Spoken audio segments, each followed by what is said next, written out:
I'm Heather Wilson, 32 years old, and for 5 years I faithfully paid rent to my parents while saving for my own home. When they allowed my unemployed brother Ryan, his wife Tiffany, and their kids to move in completely rent-free, I tried to be understanding. Family helps family, right? But as weeks turned to months with no contribution from them while I continued paying $800 monthly, something inside me broke. The blatant favoritism and unfairness became impossible to ignore. If you've ever felt undervalued by the people who should value you most, stick around. Before I continue, let me know where you're watching from in the comments, and don't forget to like and subscribe if family drama stories resonate with you. To understand how everything unraveled, you need to know a bit about my family dynamic. I've lived with my parents, Jessica and Thomas Wilson, in their 5-bedroom house in suburban Portland since graduating college. When I moved back home at 27, we had a clear agreement. I would pay $800 monthly in rent while working toward financial independence. This wasn't a handout. I was contributing significantly to the household expenses while saving for my future. Our family home was spacious, but not extravagant. My parents had purchased it 20 years earlier when property values were reasonable, and they'd recently paid off the mortgage. My room was modest. I'd redecorated my childhood bedroom with adult furniture and a small workspace where I could occasionally handle paperwork from my nursing job. Speaking of which, I've worked as a registered nurse at Portland Memorial Hospital for the past 6 years. I love my job despite the challenges of rotating shifts and the emotional toll of healthcare work. I've always been the responsible one in the family, working steadily, paying bills on time, and carefully building my savings. By the time this story takes place, I had managed to save just over $45,000 toward a down payment on a house, something I was incredibly proud of given the skyrocketing real estate prices in our area. My relationship with my parents was generally positive before all this happened. Mom and I would cook together on my days off, and Dad and I shared a love of gardening. We weren't perfect. There were occasional disagreements, but I felt respected as an adult in their home. That said, I'd always noticed subtle favoritism toward my younger brother Ryan. When we were kids, he got more leeway with rules. As adults, his mistakes were minimized while mine were scrutinized. Ryan, 29, has never quite gotten his act together. He's smart and charming when he wants to be, but he lacks follow-through. Since high school, he's bounced between jobs, retail, food service, warehouse work, never staying anywhere longer than 8 months. By the time this story begins, he'd been unemployed for nearly 3 months after walking out of his delivery driver job following an argument with his supervisor. His wife Tiffany, 28, worked part-time at a local clothing store, bringing in barely enough to cover their cell phone bills and car payment. They have 2 children, Zoe, 6, and Mason, 4, both sweet kids who unfortunately were growing up watching their parents model financial irresponsibility. My parents had a long history of bailing Ryan out. They paid his rent twice when he faced eviction. They covered the security deposit on 3 separate apartments. They bought him a used car when his broke down. I received no such gift when I needed a vehicle. I saved and purchased one myself. Each time, the justification was that Ryan just needs a little help getting on his feet, but that help never seemed to lead to actual stability. Despite this pattern, I maintained a cordial relationship with my brother. We weren't close, but at family gatherings, we could chat about movies or sports. Tiffany and I had little in common, but I made efforts for the kids' sake, bringing them small gifts and taking them to the park occasionally. I first learned that Ryan and his family might move in during a Sunday dinner at my parents' house. Ryan and Tiffany weren't present, which should have been my first clue something was up. "Honey, we need to talk about something," Mom said as she served apple pie for dessert. "Ryan's landlord is selling their building, and they need to be out by the end of the month." Dad jumped in before I could respond. "They've been looking, but with rental prices these days and their credit situation, well, they're having trouble finding a place they can afford." I already knew where this was heading. "You've invited them to stay here, haven't you?" Mom nodded, her expression a mixture of concern and determination. "Just temporarily. Until they find somewhere affordable. Maybe a month or 2 at most." Where will they all stay? I asked, already calculating the space requirements for 2 adults and 2 children. We thought they could take the guest room and convert the office for the kids, Dad explained. It'll be cozy, but it's just temporary. I took a deep breath. Will they be contributing to household expenses? Rent? Utilities? Groceries? My parents exchanged a look that told me everything I needed to know. They're in a tough spot financially right now, Mom said softly. We don't want to add to their burden. I sat with that for a moment, processing the implications. So I'll continue paying $800 a month, but they'll live here for free? Your situation is different, Dad countered. You've got a stable job. You're saving for a house. They have 2 children to support. I didn't argue further that night. Despite the obvious double standard, I told myself this was temporary. Family helps family in crisis. Little did I know how much I would come to regret my silence.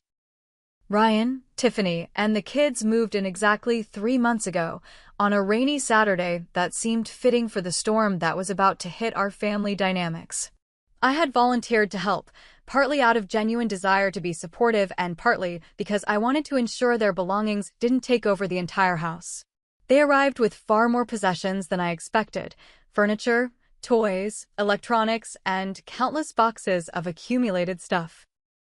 Their previous apartment had been roughly the same size as my parents' house, so they hadn't downsized at all before moving.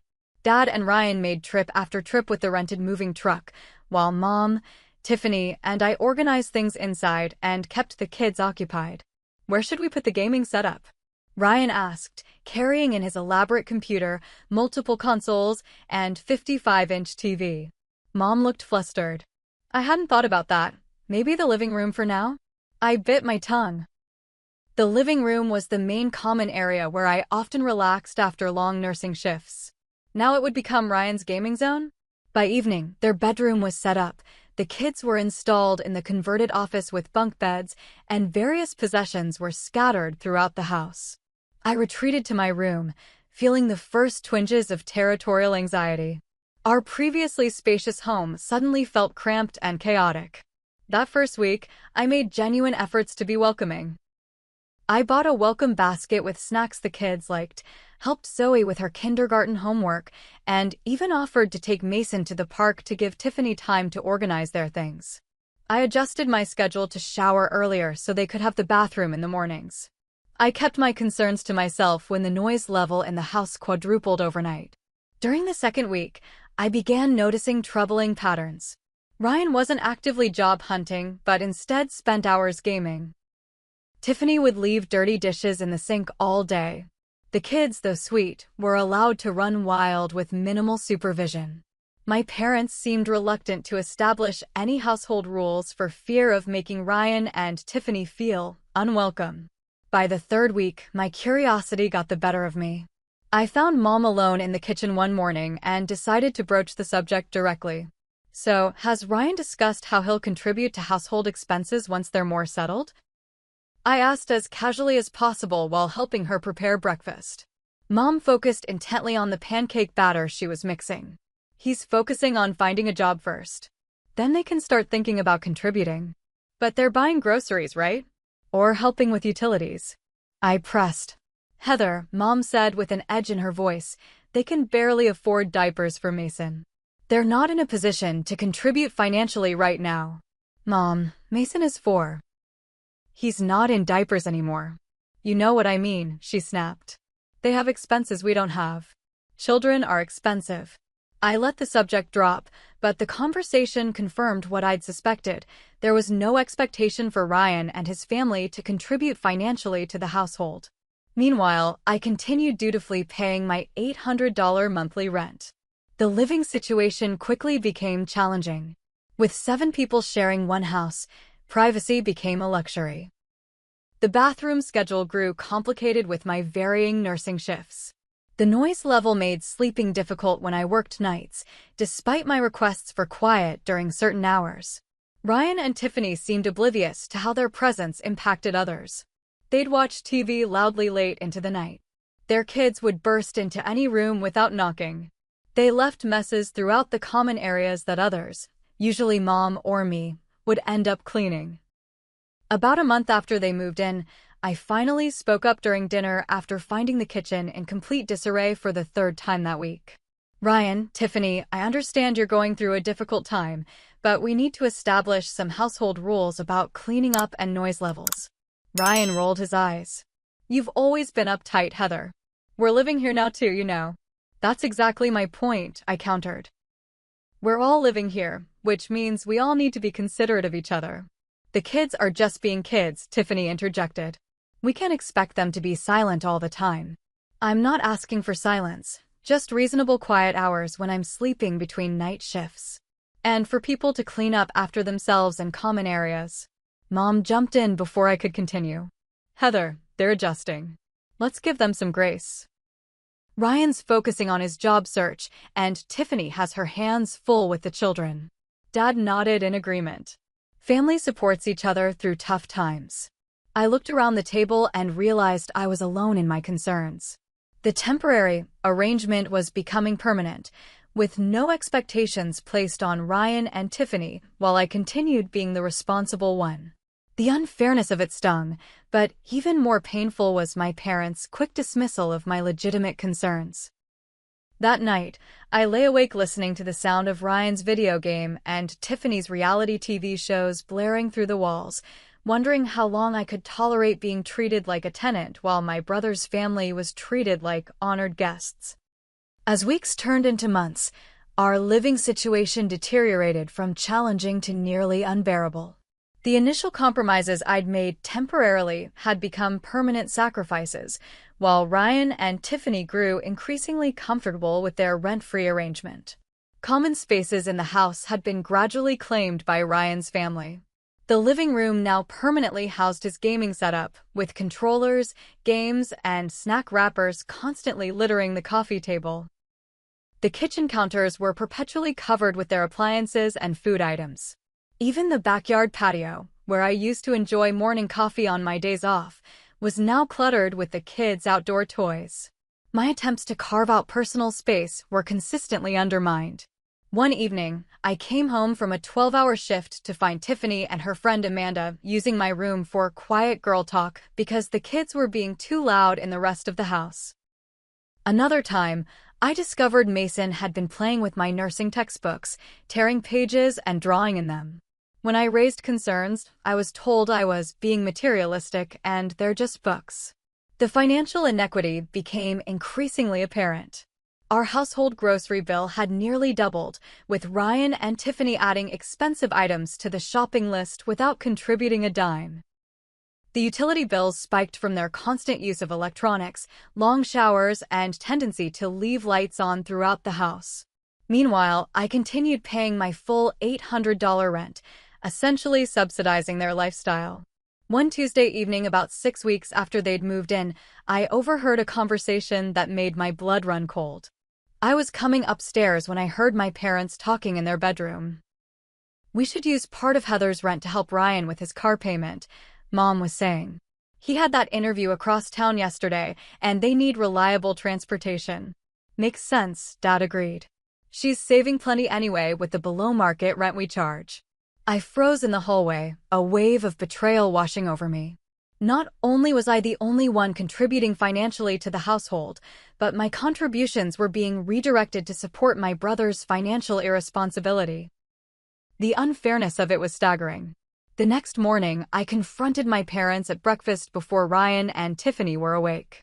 "I overheard your conversation about using my rent money to pay Ryan's car payment," I said, trying to keep my voice steady. They exchanged uncomfortable glances. "Honey, we're just trying to help them get back on their feet," Mom explained. "By taking the money I give you and giving it to Ryan? How is that fair?" Dad sighed.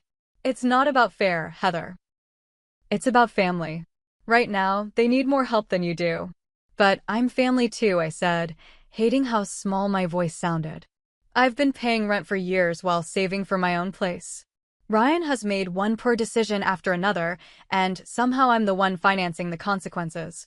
"You've always been more stable," Mom said, as if my responsibility was a character flaw rather than a virtue. "Ryan struggles with consistency.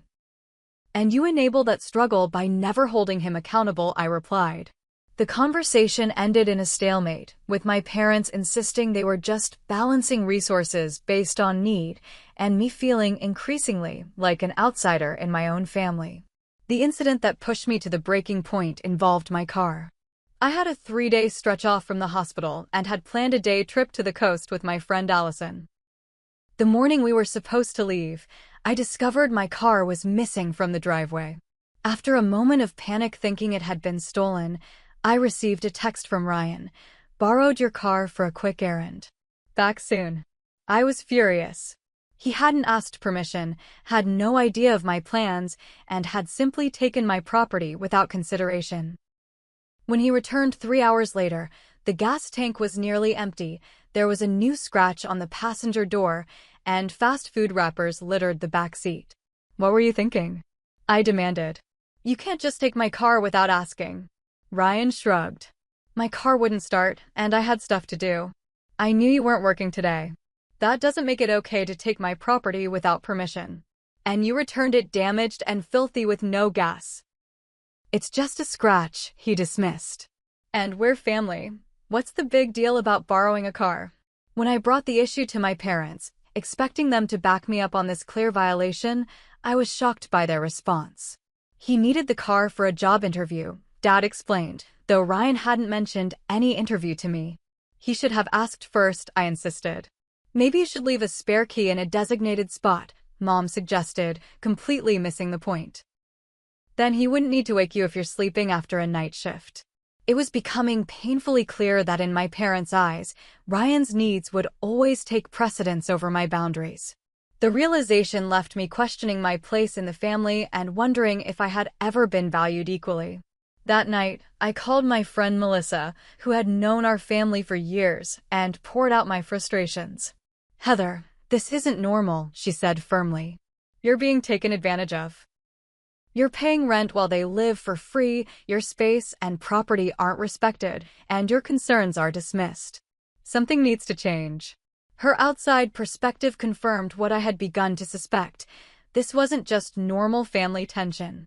This was a dysfunctional situation that was unlikely to improve without dramatic action on my part. The situation reached its boiling point approximately 2 months after Ryan and his family moved in.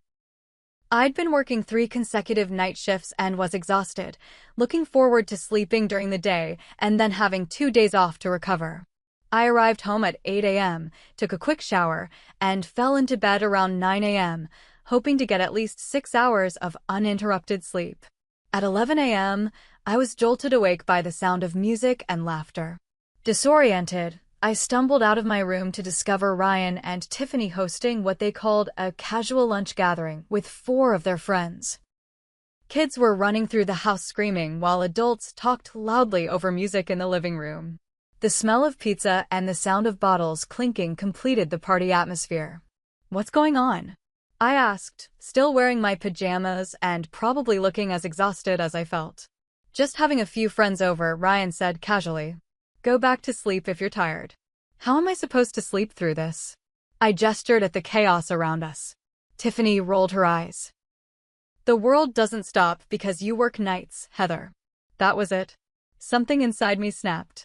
2 months of accumulated frustration, resentment, and hurt came pouring out. "Actually, basic courtesy doesn't stop because you want to party on a Tuesday." I shot back.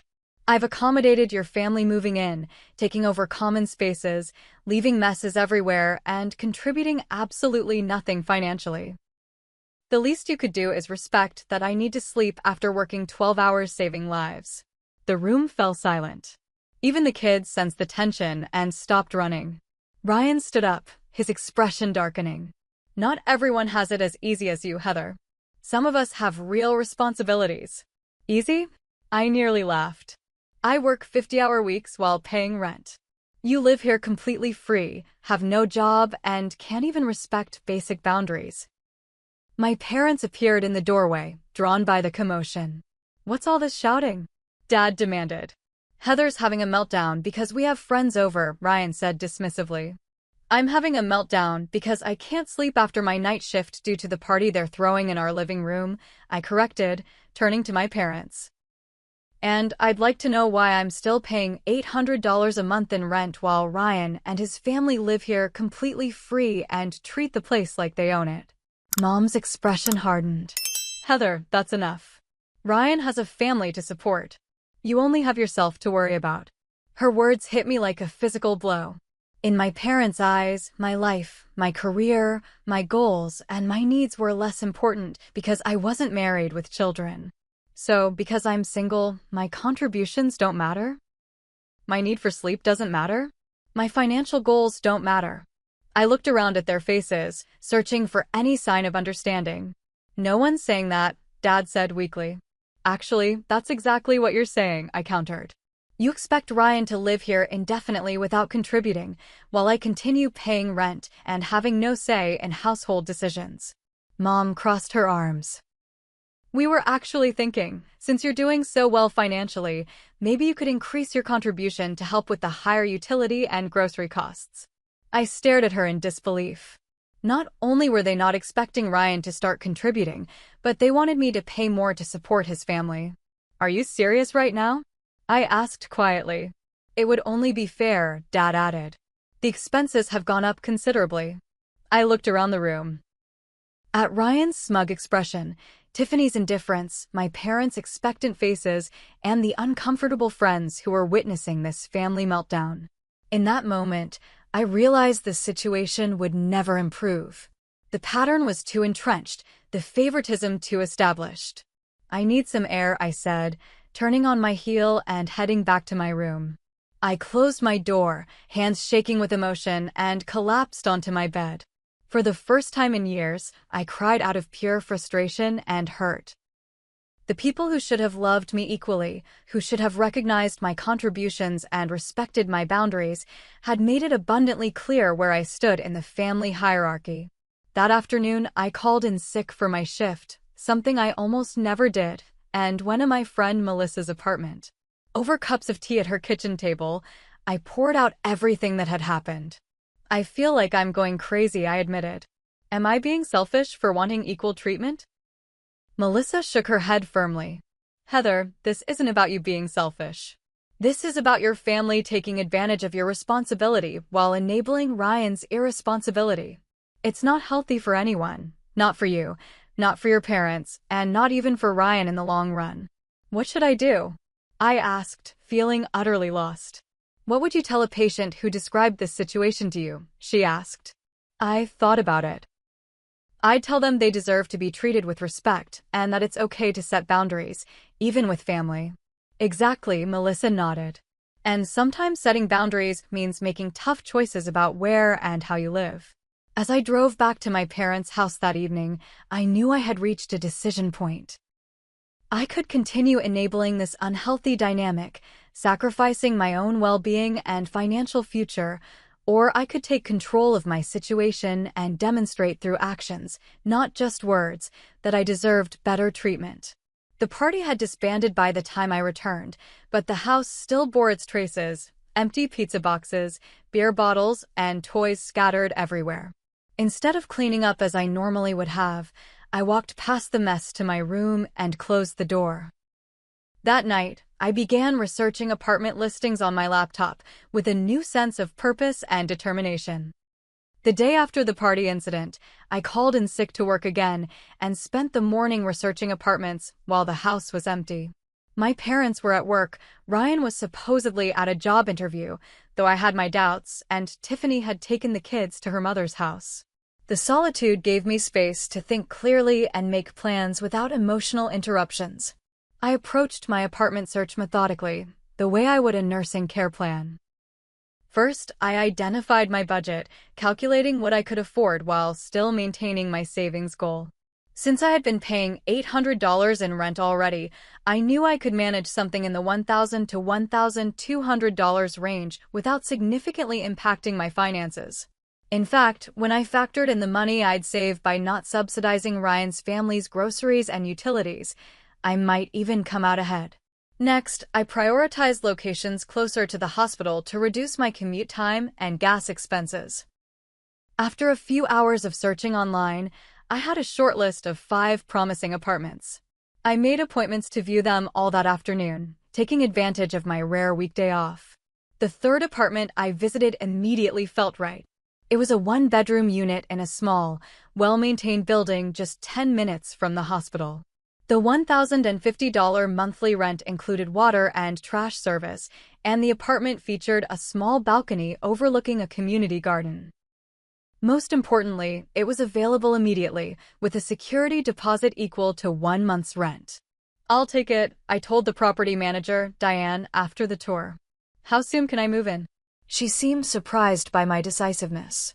"We can process your application today. With your income and credit score, I don't anticipate any issues. You could have keys by Friday if everything checks out." I completed the application on the spot, paid the application fee, and left feeling lighter than I had in months. For the first time since Ryan moved in, I felt in control of my life again. That evening, I called my trusted friend Allison to share my plans and ask for her help with the move. "I'm so proud of you for standing up for yourself," she said. "Of course I'll help. What's your timeline?" "I'm planning to tell my family this weekend after I get the keys," I explained. "I want to have everything lined up before I break the news." "Smart," she agreed. "Do you think they'll try to talk you out of it?" "Probably," I sighed. "But I need to be firm. This isn't a negotiation, it's a decision I've already made." The next few days passed in a flurry of preparations. I was approved for the apartment and signed the lease on Friday afternoon, receiving my keys with a mixture of excitement and trepidation. I discreetly packed essentials when no one was home, storing a few boxes in my car's trunk. I created a detailed budget for my new expenses and made a list of basic furnishings I would need beyond what I already owned. I also drafted a letter to my parents, knowing that emotions might make it difficult to express everything clearly in conversation. The letter took several attempts as I tried to balance honesty about my hurt feelings with a desire not to burn bridges completely. By Sunday morning, I was ready. I had arranged for Allison and 2 other friends to help me move my larger items that afternoon. Now came the hardest part, telling my family. I chose breakfast time, when everyone would be present. My parents were making pancakes, a weekend tradition. Ryan and Tiffany were half awake at the table, while the kids played with toys in the living room. I took a deep breath and stepped into the kitchen. "I need to talk to all of you," I said, my voice steadier than I expected. Something in my tone must have signaled the seriousness of the moment, because everyone looked up. "I've found an apartment, and I'm moving out today. I've signed the lease and have the keys already." The kitchen fell silent. Mom nearly dropped the spatula she was holding. "What do you mean you're moving out?" Dad finally asked. "Why would you do that?" "Because this living situation has become untenable for me," I replied, pulling the letter from my pocket. "I've written down my thoughts so I can express them clearly. I'd like you to read this." Mom took the letter with trembling hands. "Heather, if this is about the party the other day, it's not about any one incident," I interrupted gently. "Please just read it." The letter explained how I felt undervalued and taken for granted. How the double standard between my treatment and Ryan's had become impossible to ignore. How I had tried to accommodate and compromise, only to find more being demanded of me while less was expected of others. I concluded by saying I would always love them as my family, but I needed to remove myself from a situation that was damaging my financial future and emotional well-being. As they read, Ryan's expression shifted from confusion to anger.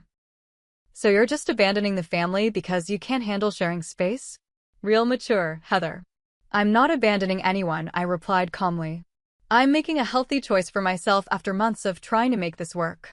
You're all welcome to visit me once I'm settled." Tiffany suddenly looked panicked. "If you stop paying rent, how will your parents cover the bills? They've been counting on your contribution." The question revealed more than she probably intended about their understanding of the household finances. "I've paid my rent through the end of this month," I said. "After that, perhaps you and Ryan can start contributing."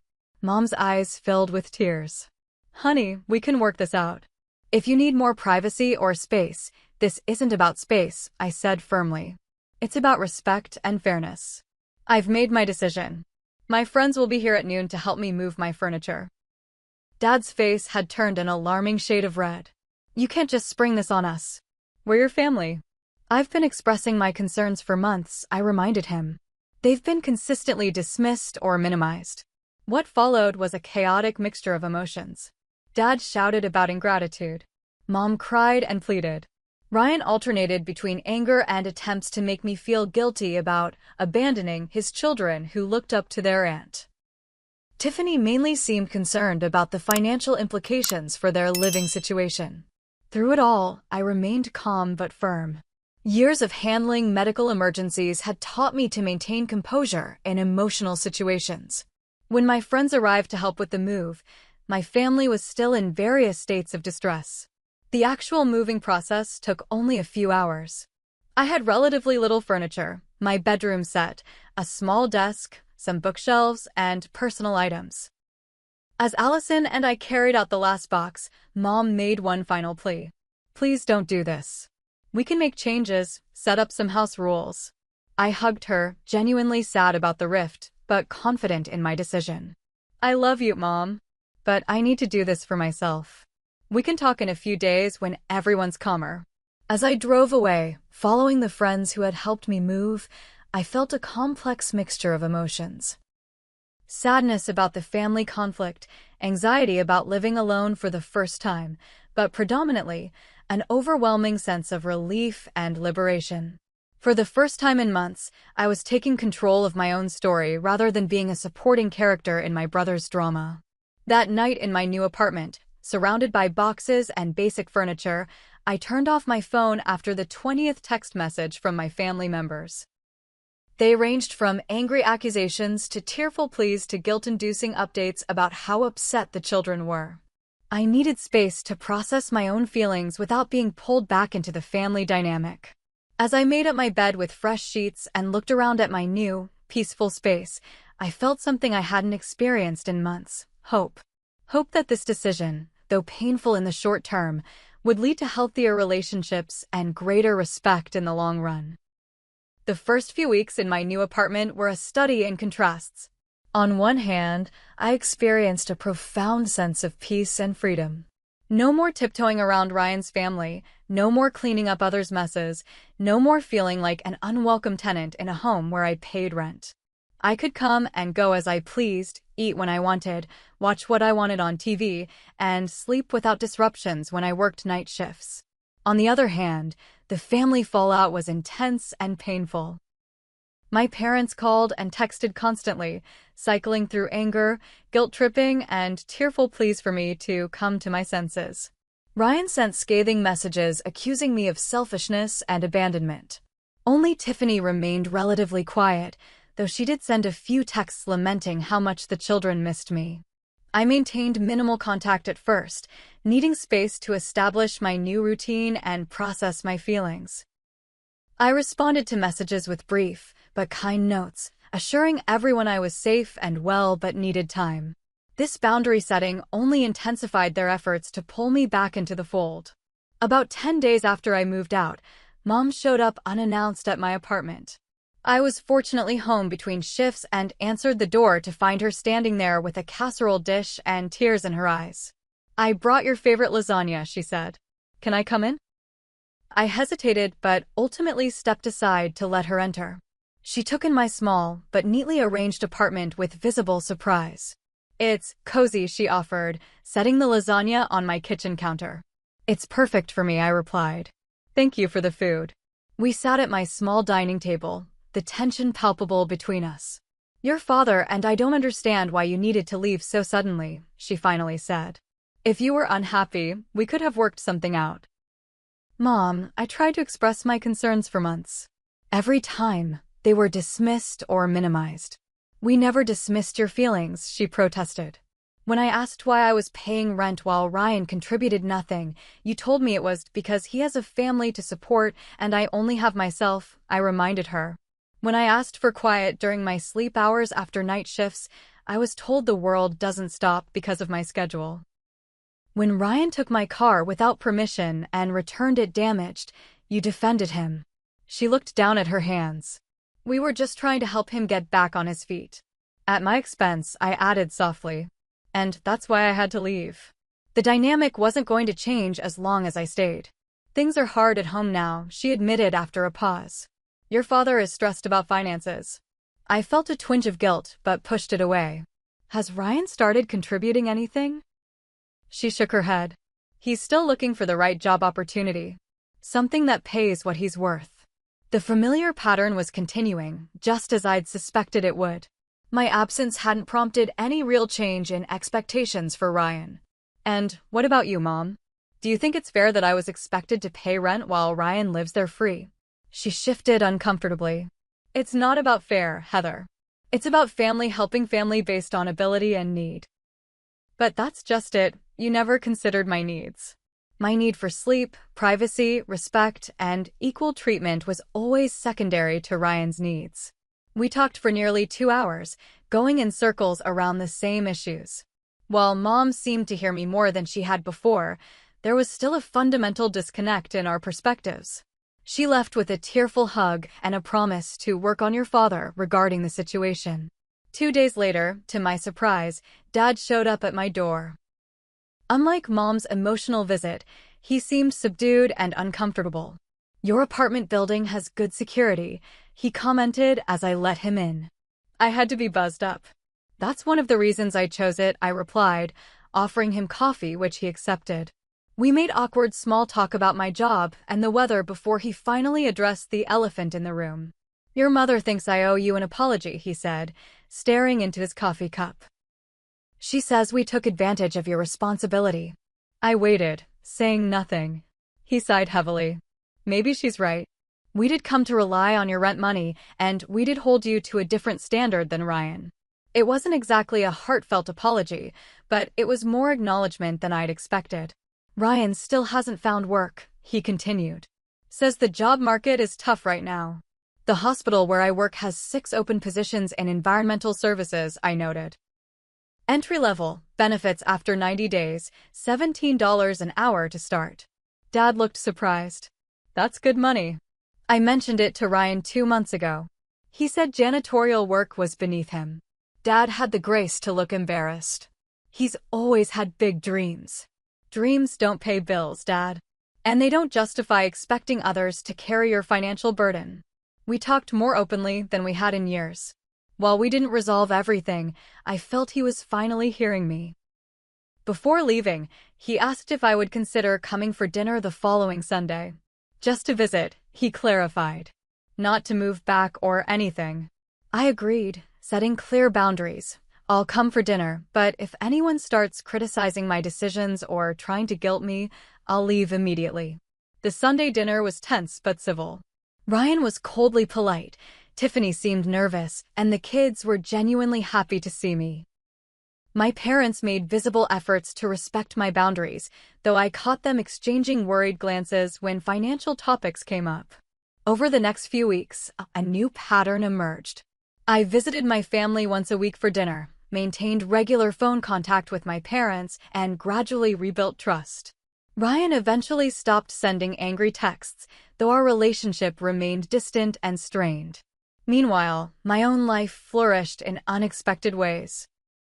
Without the constant stress of the toxic household dynamic, I had energy to reconnect with friends I'd neglected. I joined a hiking group that met on weekends and started taking a photography class I'd been interested in for years. My work performance improved as well. With proper rest between shifts and less emotional drain, I found renewed passion for nursing. My supervisor noticed the change and recommended me for a specialty training program I'd been interested in for years. Financially, I discovered that living on my own was less expensive than I'd feared. Without subsidizing my brother's family's food, utilities, and incidentals, my monthly expenses were manageable. I continued saving aggressively for a house down payment, now with a clearer timeline and purpose. I also started seeing a therapist, Dr. Tamara Barnes, to process the family dynamics that had led to this situation. Our sessions helped me understand the roots of the favoritism I'd experienced and develop healthier boundaries in all my relationships. What you're describing is a classic family system with rigid roles, Dr. Barnes explained during one session. You were cast as the responsible one, the family hero who would always step up and sacrifice. Your brother was the problem child who needed rescuing. These roles get established early and can be very difficult to change. Her insights helped me see that my decision to move out wasn't just about the immediate unfairness, but about breaking unhealthy patterns that had been in place for decades. This understanding reduced my guilt and strengthened my resolve to maintain healthy boundaries. 3 months after moving out, I received a surprising call from my father. "Ryan and Tiffany are looking at apartments," he said without preamble. "Your mother and I told them they need to find their own place by the end of next month." I was momentarily speechless. What prompted this? Several things, he said with a heavy sigh. Partly financial necessity. We really can't afford the increased expenses without your contribution. Partly seeing how well you're doing on your own. And partly, well, you were right about some things. Ryan needs to stand on his own feet. It was a watershed moment in our family dynamic, the first time my parents had established a significant boundary with my brother. While I felt validated, I was careful not to express too much satisfaction that might be interpreted as smugness. "I think that's a wise decision," I said simply. "For everyone involved." As I hung up the phone, I felt a complex mixture of emotions. Vindication, hope for positive change, and a quiet sadness that it had taken such a dramatic step on my part to catalyze this shift in the family system. But predominantly, I felt proud of myself for having the courage to break the pattern and choose self-respect over continued exploitation. Today marks exactly 3 months since I moved into my apartment. The journey since then has been challenging but ultimately healing, with unexpected growth for everyone involved. 2 weeks after my father called to tell me about Ryan and Tiffany needing to move out, my parents invited me to dinner, just the three of us, without Ryan's family present. It was the first such invitation since everything had unfolded, and I accepted with cautious optimism. We met at Antonio's, a small Italian restaurant we had frequented as a family during happier times. The neutral territory helped keep the conversation civil and focused. "We owe you an apology," Mom began once we had ordered. "A real one, not the half-hearted attempts we've made before." Dad nodded, looking more humble than I'd ever seen him. "We've had a lot of time to reflect since you moved out. The way we handled the situation with Ryan living with us, it wasn't fair to you. We placed a burden on you that should never have been yours to carry," Mom continued. "We expected you to financially support the household while asking nothing of Ryan, and when you expressed legitimate concerns, we dismissed them." Their acknowledgement of the unfairness I'd experienced felt like a weight lifting from my shoulders. Validation that I hadn't been unreasonable or selfish in my assessment of the situation. "What made you realize this?" I asked gently. They exchanged glances before Dad answered. "Partly it was seeing how much more peaceful and happy you are now, living on your own terms. But honestly, it was also experiencing Ryan and Tiffany's behavior without you there to buffer and compensate." Mom smiled ruefully. "Without you quietly cleaning up after everyone and smoothing over conflicts, the issues became impossible to ignore. The constant mess, the noise, the lack of consideration. We started to understand what you'd been dealing with. And the financial reality hit us hard," Dad admitted. "We didn't realize how much we'd come to depend on your contribution until it was gone. It forced us to have some difficult conversations with Ryan about his responsibility to his family." They went on to explain that they had given Ryan and Tiffany a firm deadline to find their own place. They had also, for the first time, presented Ryan with concrete expectations. He needed to find steady employment within 30 days, regardless of whether it was his dream job, and start contributing to household expenses immediately. It wasn't an easy conversation, Mom sighed. There were tears and accusations, much like when you announced you were moving out. But we held firm. I reached across the table and squeezed her hand. "I'm proud of you both. I know how hard it is to change established patterns. We're trying to support without enabling now," Dad explained. "We're helping them find an affordable apartment and will assist with the security deposit, but they'll be responsible for their own rent going forward." We talked more over dinner, rebuilding bridges that had been damaged by months of conflict. For the first time in years, I felt truly seen and heard by my parents. They asked about my new apartment, my work, my photography class, showing genuine interest in my life rather than viewing me solely through the lens of what I could contribute to the family system. As we parted that evening with warm hugs, Mom whispered, "We'd love to have you visit regularly, on your terms. No pressure, no expectations." In the weeks that followed, Ryan finally found steady employment as a warehouse supervisor. The pay was decent, and the position offered benefits after a probationary period. Tiffany increased her hours at the clothing store to help with their finances. They found a small 2-bedroom apartment about 20 minutes from my parents' house, not their dream home, but affordable and adequate for their needs. Moving day for them was considerably more chaotic than mine had been. I offered to help, partly as a peace offering and partly to support my parents who were helping with the heavy lifting. Ryan was still cool toward me, but civil. Tiffany, surprisingly, pulled me aside at one point. "I know things have been tense," she said awkwardly.